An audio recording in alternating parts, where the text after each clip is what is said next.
I think that the Secretary General must resign. This is Gilad Erdan. He is the Israeli ambassador to the United Nations and has called for Secretary General António Guterres to resign. The war in Gaza is raging and risks spiraling throughout the region. António Guterres was discussing the ongoing situation in Gaza as Israel continues to launch strikes on Hamas targets following their attack on Israel on October the 7th, which saw over 1,000 Israelis killed and many taken hostage. It is important to also recognize the attacks by Hamas did not happen in a vacuum. The Palestinian people have been subjected to 56 years of suffocating occupation.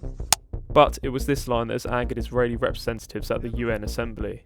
Although Guterres condemned the actions of Hamas, I have condemned unequivocally the horrifying and unprecedented 7 October acts of terror by Hamas in Israel. Israel has said his comments offer a justification for the attack in early October. How you can agree to a ceasefire with someone who swore to kill and destroy your own existence? How? Israel's Minister of Foreign Affairs, Eli Cohen, hit back at Guterres during the meeting and called out his words whilst emphasising Israel's commitment to destroy Hamas. The proportional response to October 7 massacre is a total destruction to the last one of the Hamas. It is not only Israel's right to destroy Hamas, it's our duty.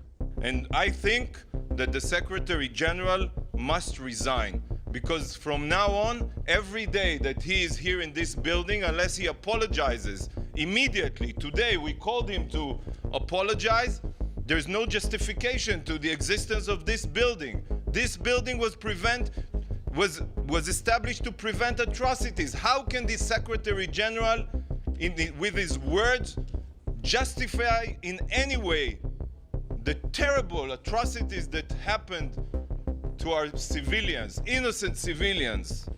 Following these comments, Israel said it would be banning UN representatives from visiting the country, as they said, to teach them a lesson. Guterres, however, has since come out to establish his position and has stated that the Israeli envoy misrepresented his remarks. I am shocked by the misrepresentations by some of my statement yesterday in the Security Council, as if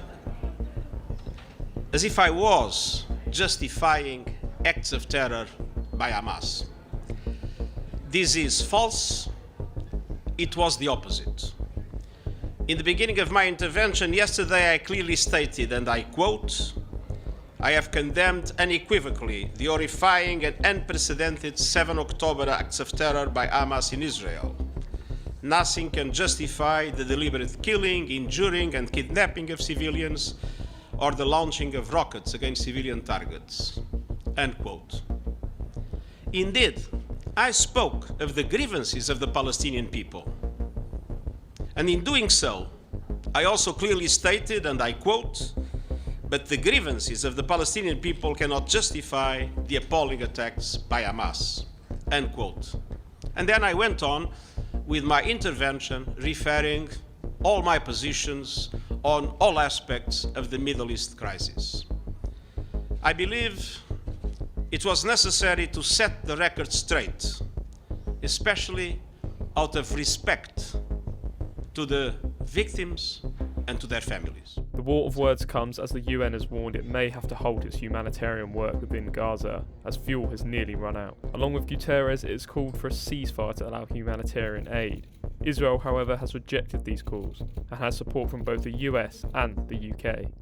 Can the Prime Minister understand that joining calls for a ceasefire is now the best and maybe the only way to stop this conflict escalating beyond all control? Mr. Speaker, we do have to remember that Israel has suffered a shockingly brutal terrorist attack.